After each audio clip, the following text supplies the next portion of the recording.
So I'm going to kick things off today. We've already had the wonderful introduction on what this talk is going to be about. And really, we're going to break it down into two sections, and we want to introduce both some concepts and frameworks to provoke thought, but also leave you with some practical actions and tips and tricks. So I'm going to talk to you about diversity and cultures in teams, and then I'm going to hand over to Aaron, who will talk about communication in teams. So first up, diversity and cultures. My first point will be is if you do not believe in the value of diversity when working in teams, this course is going to be really hard for you.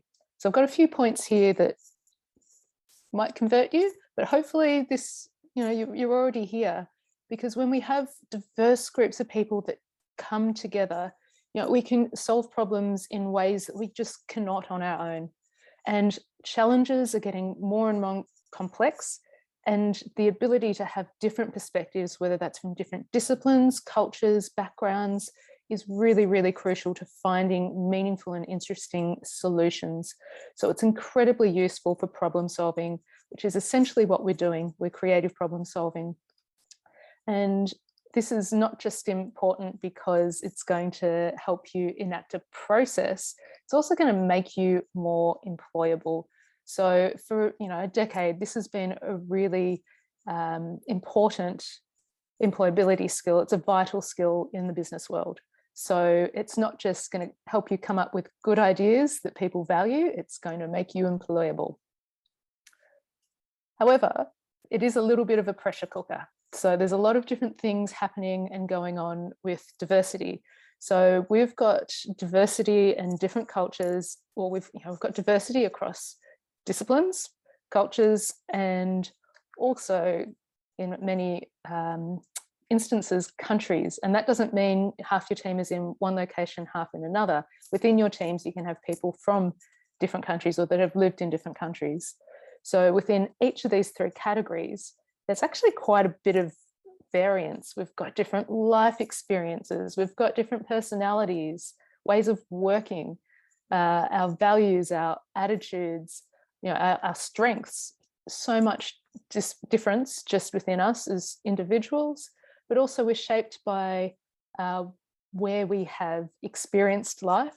So the various cultures of our own heritage, the university that we're at, the company we're working for, companies we have worked for, as well as the one that we're your corporate liaison in this particular sugar program. And of course, the country that you're living in or is a country that you have lived in will shape how you see things culturally. So on top of that, there's practical things as well, time zones, remote locations, whole pressure cooker of things here. And really, it's a balancing act. So it's a fine line. All these things can create wonderful different perspective to really enrich and come up with hugely innovative ideas, but it can also create conflict that is not positive. Conflict can be positive, but it can also be negative. It can create tension as well. And so we're really finding this fine line between creating good tension, creative tension, bringing diversity into play, but also how do we manage it so that we don't end up just arguing and fighting. So there's normal team formation that you'll need to go through, and this is one framework which is quite broad. Tuckerman's theory: forming, storming, norming, performing, and then most teams adjourn. So this might be something that you're already familiar with. And there's stages here where it gets uncomfortable, right? When you start to test the boundaries and really try to meld perspectives together, that's where it can get tough. Tough times can be part of this. Another structure by Whelan, very similar, working through 4 stages to this, forming, storming, norming.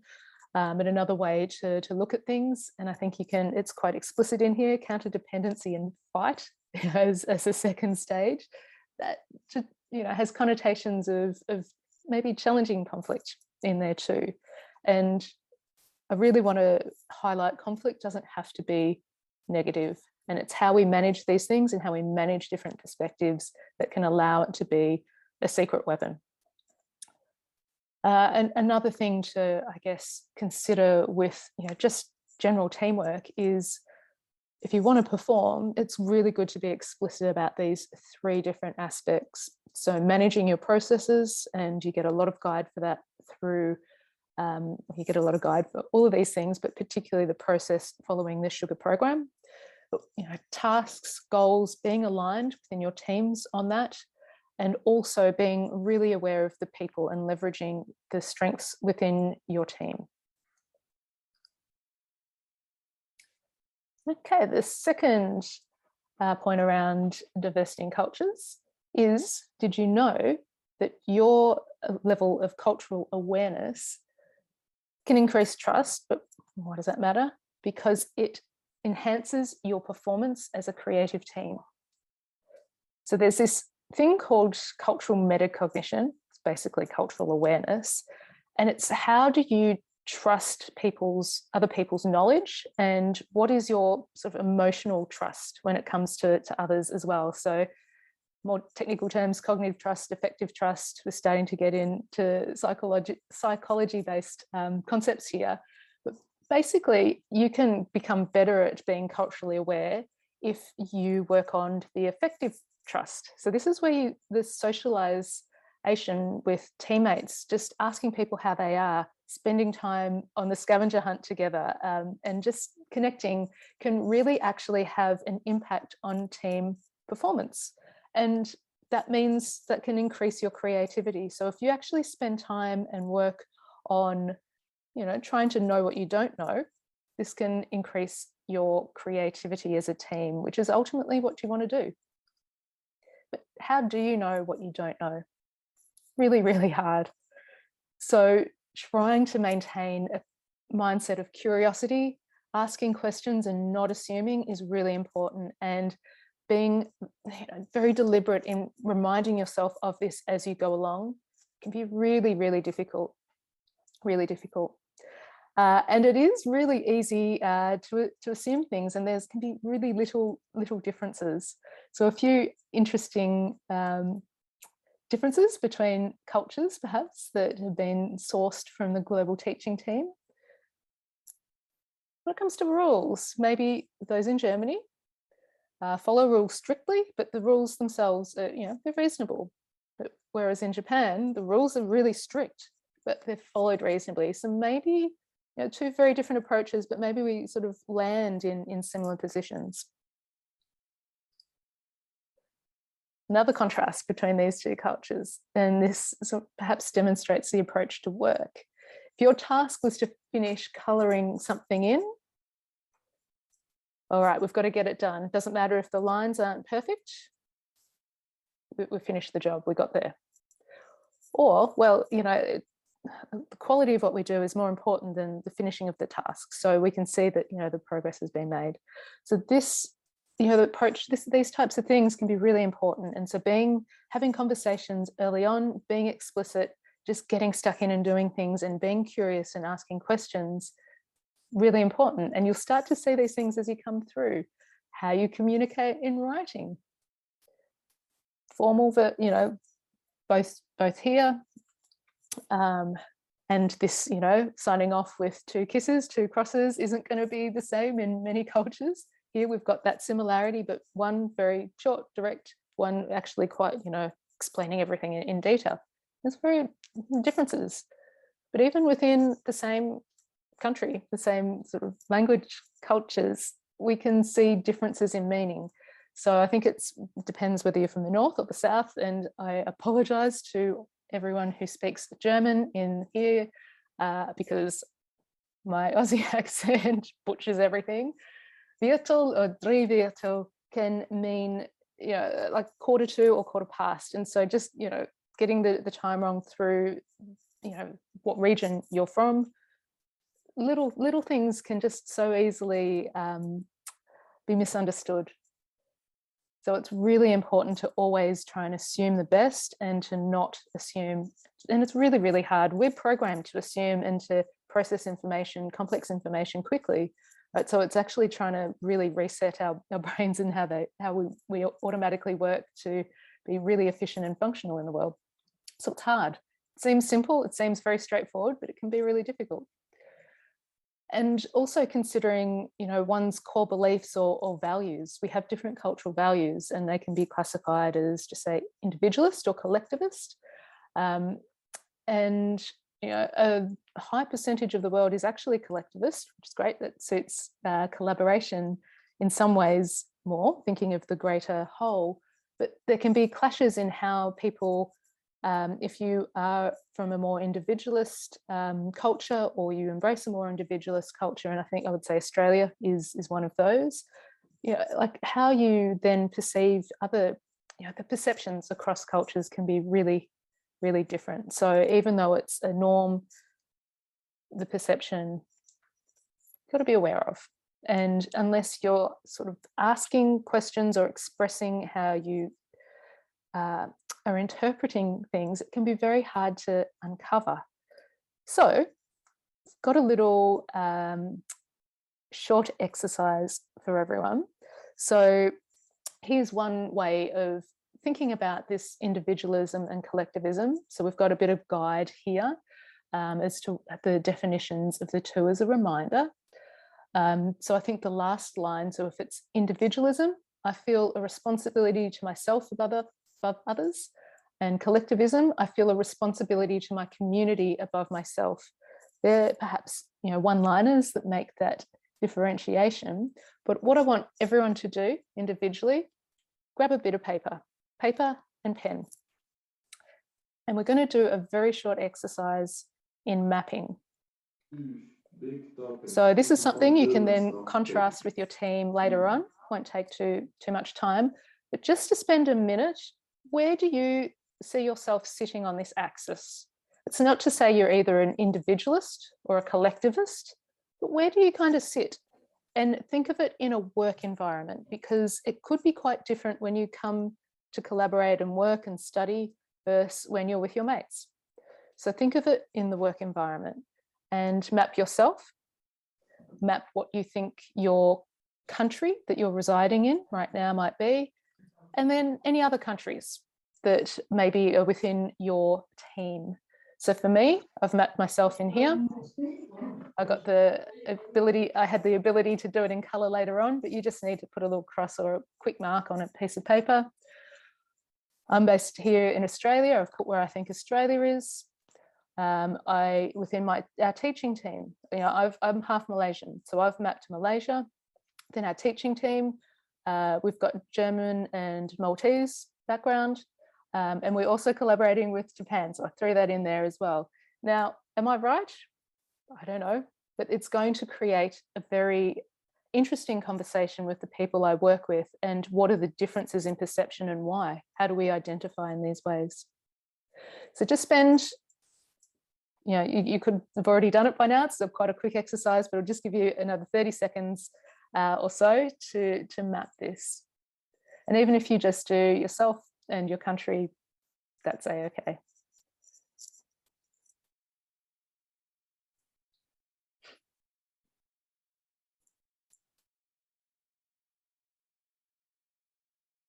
This can change over time as well.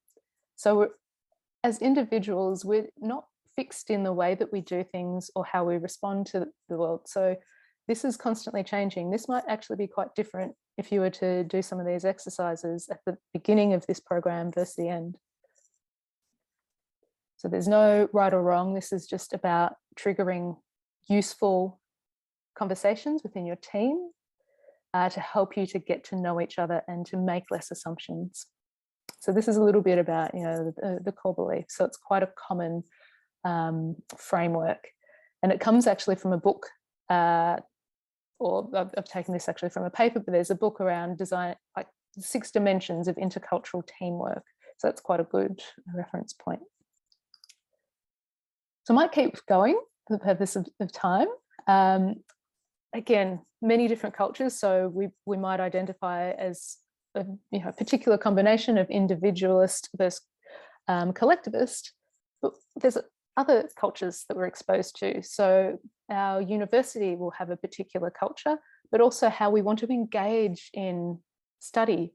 We might be more about what the experience of learning, what are the opportunities, what will I get to do, who will I get to meet, versus, you know, results might be actually quite important if you're planning to go on for further study or PhD, or to you know, apply for something else where they matter. So there can be different drivers towards the study experience itself too.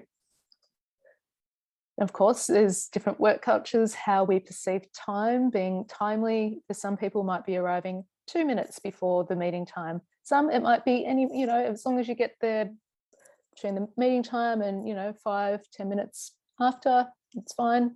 Some norms might be, yeah, here's a guide. We start at 5, but, you know, we'll rock up sometime between 5 and 5:30.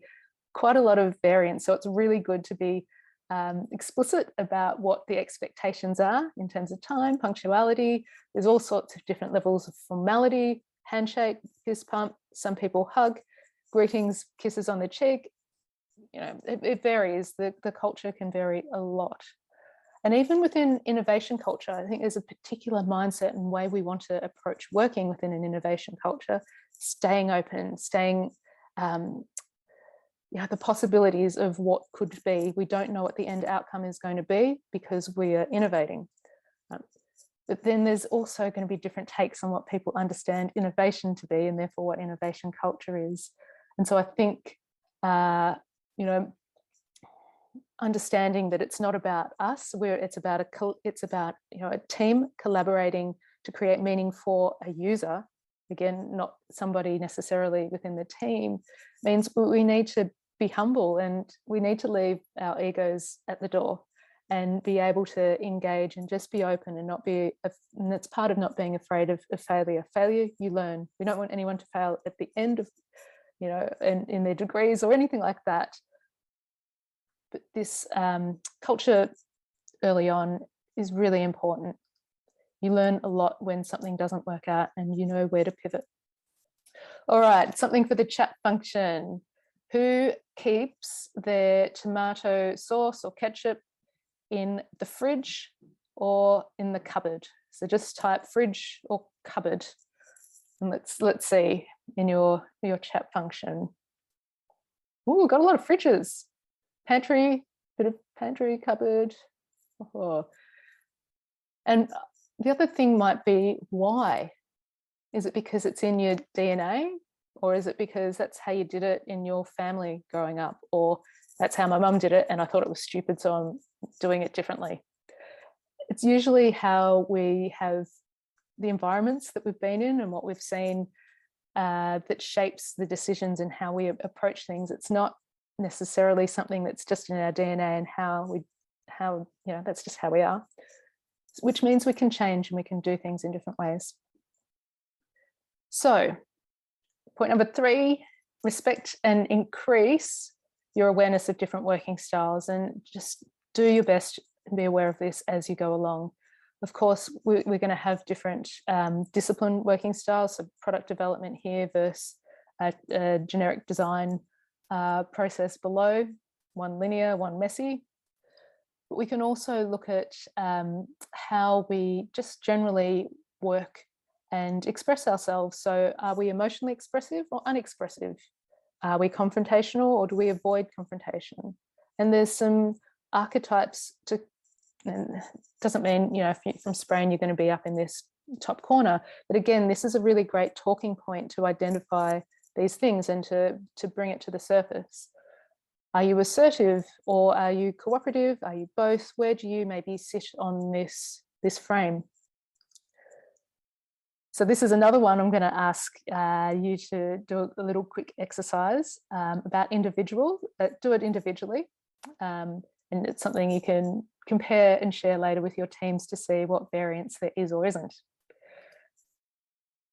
And, you know, where do you sit? You super assertive, not all that cooperative, or you're really assertive and really cooperative? Where might you sit on here? And what do you think is typical to the country that you're in and other countries you connect with? So again, example of what one done earlier. So just give you 30 seconds to draw that up and put where you think you are. Again, this is just about, there's no right or wrong. It's about the differences in perception within your team and starting to understand different people's working styles, how they perceive themselves, really what assumptions we're starting to make about particular cultures connected to country. And that kind of thing can be quite interesting. Alrighty, I'm running out of time, so I'm going to move on to my final point, point 4, and that every team is unique. So there'll be some similar challenges that you all face, but you are all a unique combination of different personalities and motivations.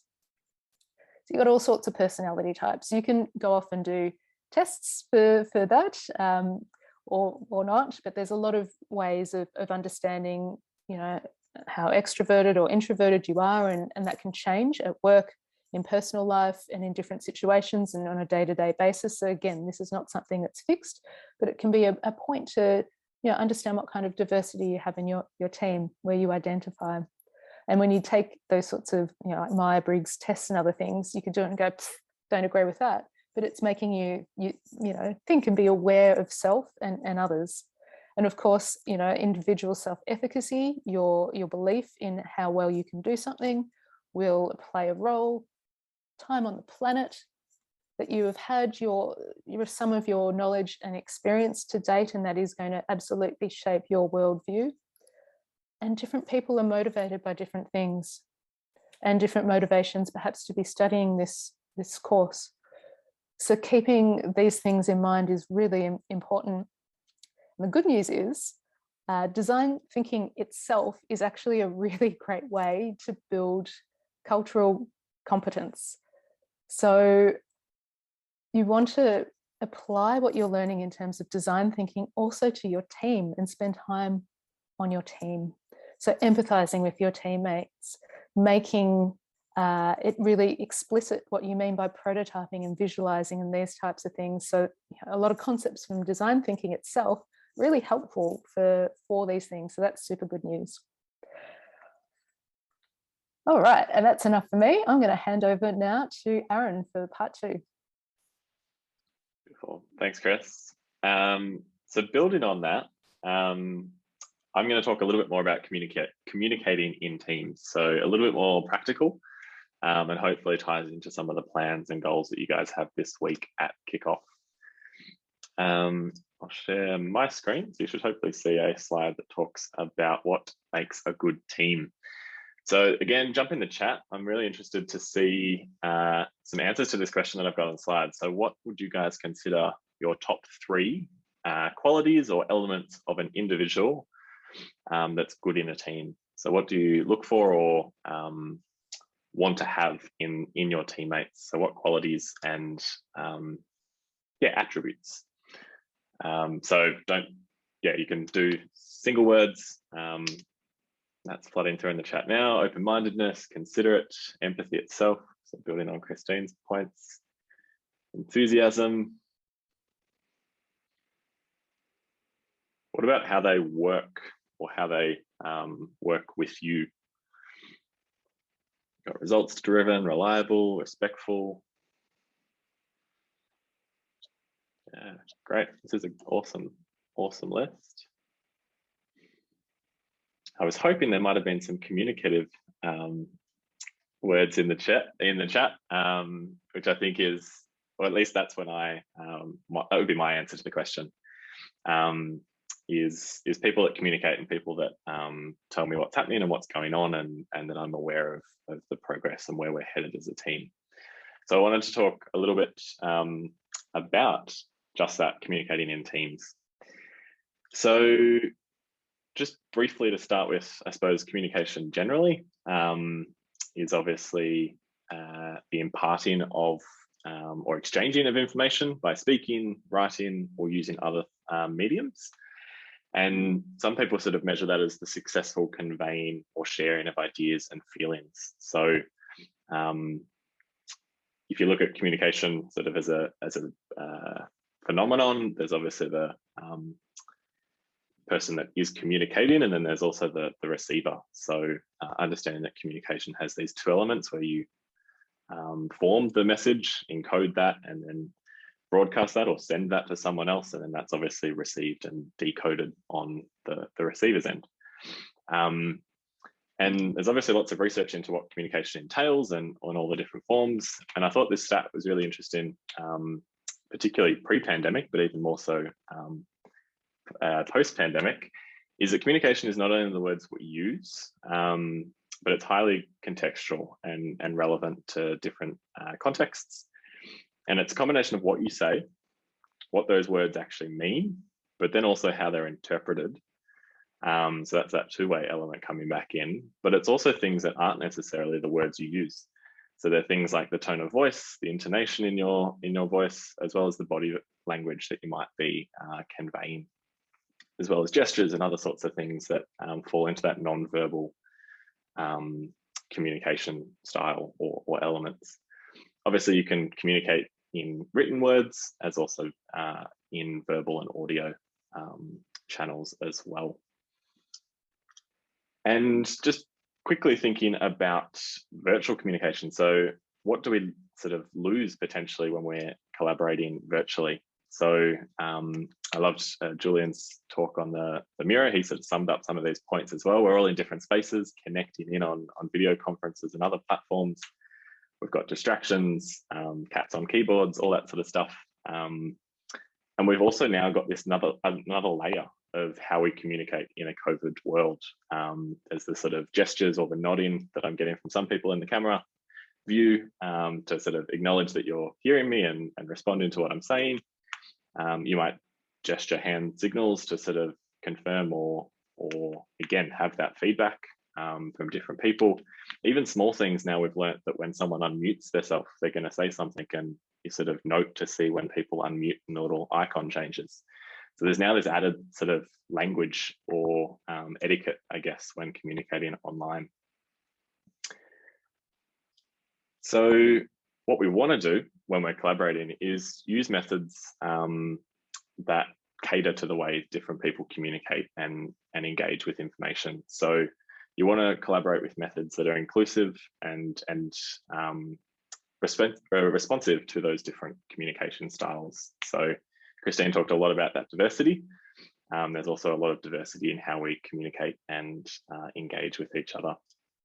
So one real nice, I suppose, rule of thumb is giving everybody a voice. So we often do this in activities, and you'll notice you might have done this as well, where you start by actually doing the task yourself individually for a brief minute, individually thinking, writing and understanding, and then you come together and share those. So again, Miro and some of the digital tools, we can now do that quite quickly.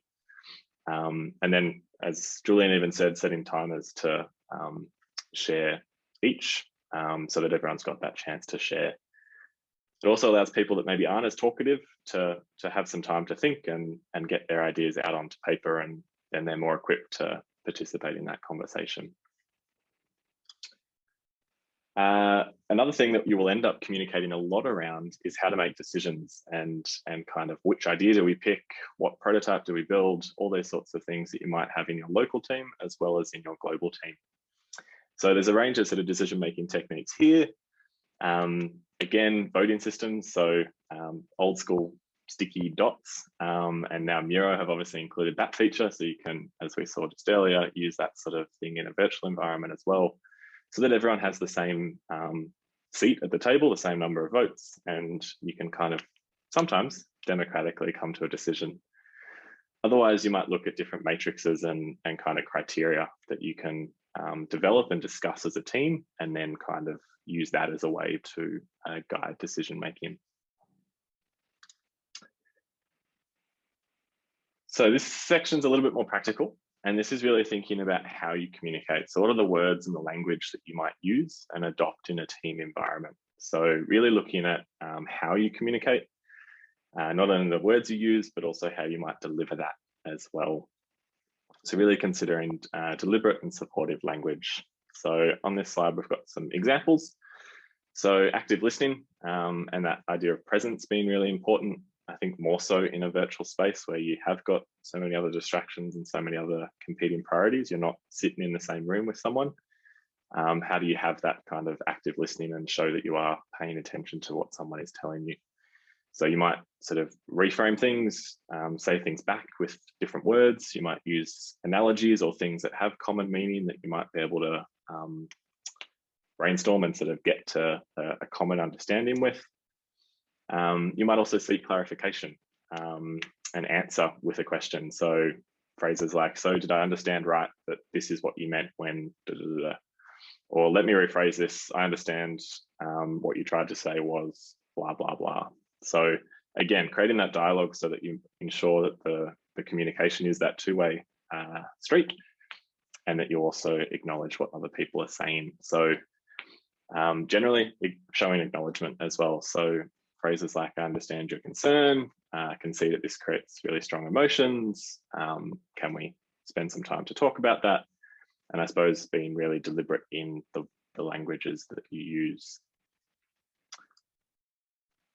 Some other tips, this is one we always get, or always see each year in teams, is having teams agree and not necessarily agreeing. So sort of trying to have that general consensus and make sure that the team is headed in the same direction. We had a team with Australia and Japan, and the students actually developed their own sort of interpretation of yes and no, because when they found they were asking students if they understood, and they would say yes, but in actual fact they didn't. They were just saying that to be polite. So again, this comes back to some of the cultural sort of foundations that Christine spoke about. Different people will sort of answer that question differently. So they actually came up with different hand gestures to indicate whether they understood something or didn't understand something. Another team has used emojis with some success to do that as well. So having these sorts of things within the team that you know and understood and that are explicit to help you on that process. Another point around respect and sort of remaining calm and neutral, particularly in those times where it maybe is a little bit more frustrating and a little bit more tense. Everyone has a right to express their thoughts and opinions, and that diversity that we love and thrive on in creative teams can be challenging at times. So having really kind of clear responses that ask possibly further clarification. So based on what evidence do you say this? What testing have you done? What made you think like this? That was really interesting. I want to understand a little bit more about where that idea is coming from. So really trying to get that consensus within the team and not always assuming as well. The power of feedback. You guys will be getting a lot of feedback on your concepts from your users, from your teaching team throughout the process, but also recognizing the importance of giving feedback to each other. So feedback fosters an open and trustful atmosphere. That positive feedback that you might give to your colleagues obviously increases confidence and increases output, but also being really mindful that constructive feedback and critique is sometimes a good thing. It makes sure that you're putting the effort in the right places and that you're spending time on what needs to be spent time on. And it kills assumptions. So again, having that feedback on how everyone's going within the team is really worthwhile doing. Colleagues at Aalto Design Factory and researchers there, particularly Satu Rekkonen, apologies to the Finns in the audience for my terrible Aussie pronunciation. I'll put that on Aussies as well. Developed the I like, I wish feedback method. So I like, I wish is something that we use within design process as a way to give feedback. But the team at Aalto have looked at programs like the Sugar ME310 and PDP and other sorts of project-driven where you've got different disciplines coming together and have developed a sort of method to give teams feedback and foster that open and transparent communication. Another sort of hit list of, I suppose, deliberate vocab and words that you might use and adopt. Again, that I like, I wish, have you considered, how might we, yes, and those sorts of design languages. You might also use that within your team. So The bottom one, when you say X, it makes me feel blah, blah, blah. So it might be when you say that I haven't done any work, it makes me feel really undervalued. It's a really sort of neutral way of addressing some of those concerns that you might be having when I actually have done work. And then you might respond with, okay, well, have you considered sharing that with us before the meeting so that we can see what that is? How might we help you do that in the future? So again, they're really constructive phrases. And have you considered writing in the chat? Yeah, awesome. Obviously, with the language and the words you use, also be really careful of translations. Obviously, we do not all speak the same language. We all generally have English as a first or second language. But I'd be really interested, let's activate the chat, how many languages you actually speak. Because I would be really interested, I would say that the mean average within the Sugar Network is probably 2 or 3. So I would almost guess that most people will have, 2, if not more languages. I know us Aussies generally only have the 1 and we're the minority. So yeah, awesome, 3, 3.5, 4. So understanding that, translations can get lost. Things can get lost in translation and don't always rely on Google Translate. So another point which comes into some more practical things. So understanding that we communicate in different channels. And again, with the pandemic, we've probably had even more channels. So be careful to manage what you use different channels for. So we don't want to have a scenario like this, a couple of months down the track where you've got so many sort of pings and notifications that you can't keep track of what needs to be done and who's talking to you and who you need to respond to. So we want to prevent that information overload. So understanding and having really clear expectations and a discussion within your team about where you store things, where you communicate on particular things, and what's the purpose for some of the communication channels you'll set up. This might be part of your journey during the kickoff, is actually setting up these channels, making sure everyone has access. Different things like where do you chat and discuss, where are your files, what are we going to video call on, is it Zoom, is it Teams, is it Google Hangouts, all those sorts of things. And your teaching team can also provide a range of advice from previous years. And where do you collaborate? So is it a Miro board? What sort of stuff goes into the Miro board? And having those conversations. Because you want to, in doing that, make sure you curate the information so it doesn't become this unruly amount of information to sort of mine for information. Create a hierarchy, so what's maybe sort of super important versus less important, and having different channels for specific purposes. So can you have a separate channel for social and inspirational information? So a fun post that keeps that emotional connection and can continue to build trust without it being something that is hard to distinguish from some of the project content, for example. So yeah, some things to think about there as you start to build your platforms. Cognizant of time, so I think I've got 2 more points to rip through. Every team is unique, and I think this is one of the things we love to see is create a shared language and diversity. Sorry, create a share. That's wrong English. There you go. Great version of language. Create a shared language and understanding in your teams. Gosh, that's terrible.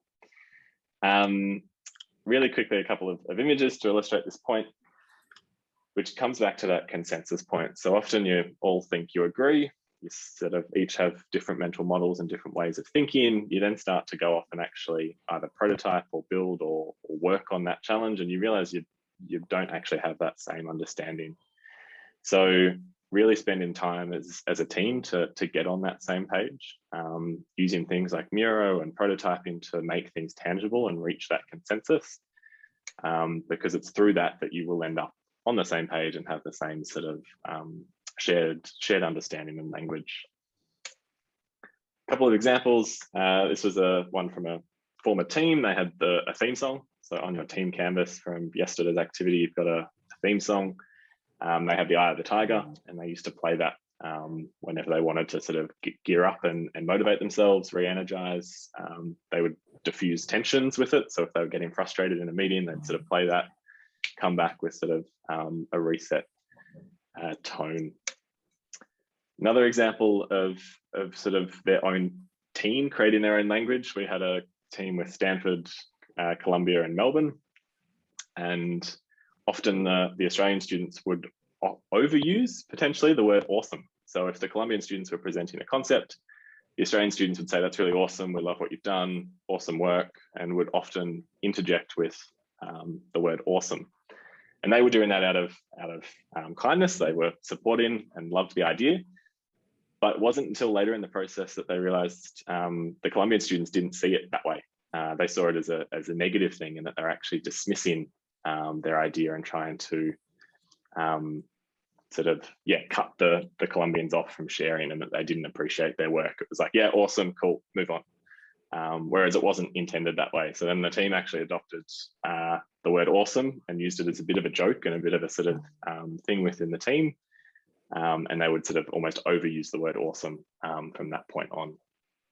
So different things that your team will undoubtedly come across over the next couple of months. Really quick point around, again, understanding the differences you might have within the team. So how do you interpret and understand what a report is? We'll all come from different discipline backgrounds. We'll all have different mental models of what a report means. So when you come to make documentation, some disciplines and some people will have a particular sort of scientific report and format to follow, whereas others from business and creative arts might look at it as more of a designed outcome with infographics and visuals. So those different discipline cultures also might play into that common understanding that you make as your team. Stay visible, and don't assume the worst. So you won't, as Julian from Miro pointed out, you won't be sharing an office with your teammates. You don't necessarily see them in the hallway or on campus as much, particularly your global teammates. So how do you know what everyone's up to? There's often, or there will be points at over the next 9 months where you don't actually know what your other team's up to or what they're doing. And we see this almost every year in almost every team at some point. They go, oh, we don't know what they're doing, too hard. So don't play the blame game and kind of set up some strategies for you to work more effectively as a global team. So obviously you're situated in 2 separate clusters or groups, but you might have points where you create sub-teams or reconfigure the global team in different ways at different points. So you might have the 2 sub-teams in the different schools. You might also split and have sort of cross teams. So you might meet separately with representatives from each and create teams across the locations. You might also create buddies and sort of have one person that you check in with each week or each couple of days to see where they're at and have that sort of continuous communication as well.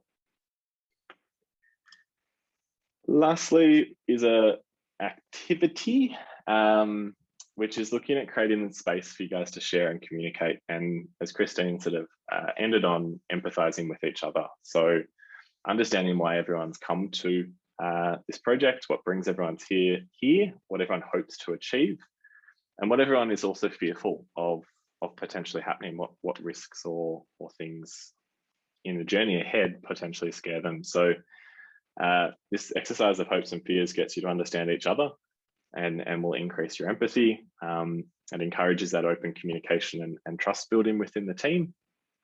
And you can sort of respect and understand potentially different points of view and different ways of working. So we'll share this slide deck with you, but there's sort of a bit of a recipe to follow in that you write down your hopes and fears regarding the project, the teamwork, your teammates, your personal goals, anything that you can think of. And then again, one by one, sort of sharing that hopes, listening to each other and discussing those similarities, thinking of how you can help everyone achieve those hopes and making sure that those fears fade away. So our last couple of slides is more some suggestions for you. So the main takeaway from our talk today is that you do need to invest that time and effort in team collaboration and communication.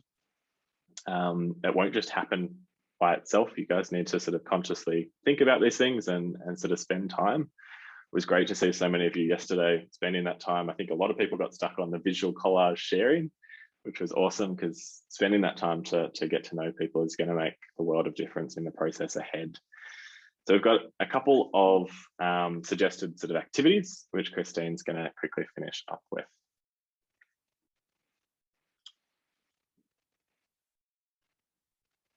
So a couple that will help you to really, you've already done half of it, to understand different values, working styles in your team, is to compare what you've mapped today: individualist, collectivist, assertive, cooperative axes. There's also a fun quiz. Some of you may have come across this already. What kind of designer are you? And it only takes about 2 minutes to do online, and you may or may not agree with what it is, but you can have a fun conversation around what diversity you do or don't have in your team, and whether you agree with what kind of designer the internet has told you you are. Then we have, of course, making sure that you, and Aaron's gone through a lot of these things, that you're selecting your tools and approaches for communication, documentation, collaboration, and you've got a lot of guidance on your Miro boards and your goal setting and all that kind of thing as well. But also, do some things where you're starting to really establish trust, transparency, get to know each other in your team. So engage in some of the scavenger hunt activities if you can. Spend some time doing the hopes and fears. And another exercise that Aaron touched on, the I like, I wish, the facilitated feedback, which was founded specifically on sugar type projects. That might be something a little later on in the projects that is helpful for really clearing communication channels. If there's sort of any underlying sort of niggling irritations that might be starting to arise, or even if there aren't any, making sure that they don't arise. So when you've been working as a team for a while, this can be a really great one. And of course, there are other all sorts of other task activities that can be done, and every team has different situations, and these types of activities can be adjusted. So always, chat to your teaching team for any guide or assistance or coaching to help with team collaboration. That's it from us.